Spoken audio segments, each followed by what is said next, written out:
All right, this is what you work for right here. Go out there, give it everything you got. Leave it all out there.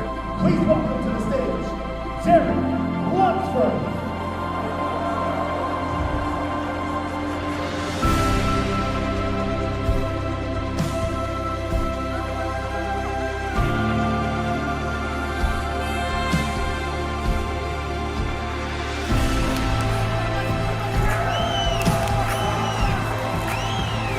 And we will take the first place medal, the chef for $500,000 and title of 2025 Arnold Classic champion, to your winner, Derek Lunsford.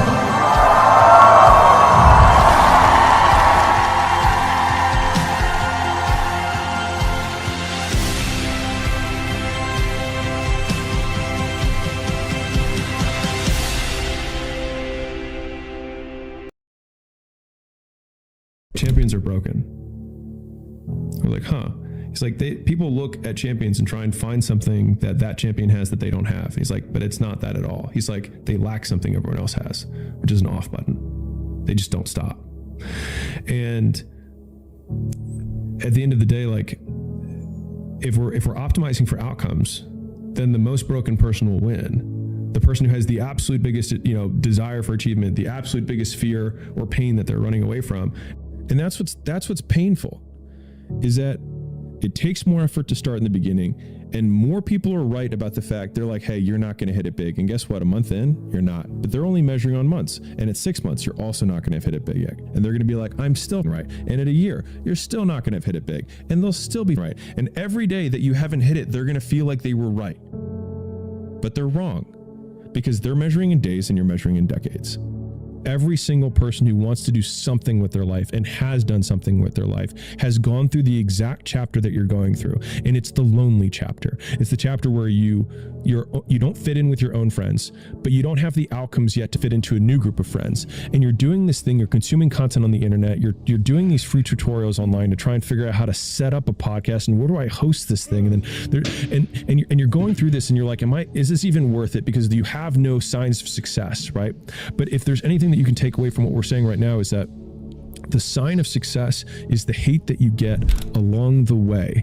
And what you can't do is bend the knee to their hate and fit back into the conformity because it's comfortable and it's warm. Because like in the Matrix, when Trinity opens the door, when Neo's about to go take the red pill and he wants to get out of the car, she says, Neo, you've been down that road and you know exactly where it leads. And I know that's not where you want to be. If I would say, hey, how would you if you had to create a human, what would you put them through to make them tough?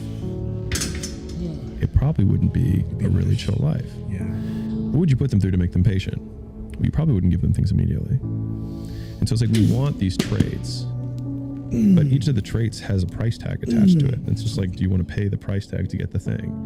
And so I think if people reframe the period of life that they're going through as the price that they're paying out of their wallet, but the wallet is their time, it's the seconds of life that they're trading for it, then I think more people will be willing to make the trade. Because at least when I look at myself, like when I'm 80 something years old and I'm looking back on my life, I want to have these traits. But in order to have those traits, I know I have to go through these things. And I think for me, that's given me a lot of comfort in hard times. What would you do if you weren't afraid? And I love thinking about that when I'm thinking about big life decisions. Like, what would I do if I weren't afraid? And it's usually like the big one, the bigger thing that I really want to do, but I'm afraid to do it. It's like, that's what I should do. Most people's definition of work is a negative one, which is why they abhor it, which is also why they misunderstand so many people who quote, I'll say quote here, are successful or ahead of them or whatever, is that both people, one person says the word work and the other person hears the word pain. And so the first step to like becoming more successful is understanding the language that the people who are successful are using. They're actually defining the word differently. And so whatever that thing is that you actually enjoy doing, where you lose track of time when you're in it, even if it's challenging, but usually it is challenging, right? Like it's not easy because then it's boring, right? Which is also why the uncertainty thing is so key, right? To not knowing if it's gonna work or not. You are gonna work though, either way. Is that the people who are, quote, addicted to work make it easy to be addicted to work because they do things worth doing. And I think a lot of it is coming down to making sure that you take the few precious seconds that we have to do the few things that are worth doing for the rest of your life. It won't get harder. Like, this is the hardest part.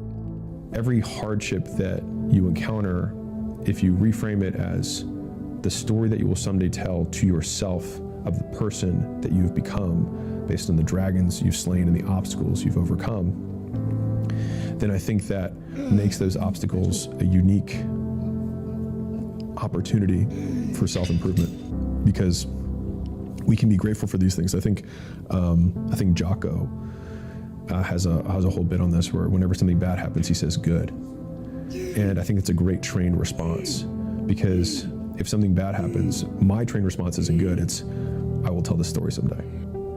And so I think if you have that frame, then everything serves you.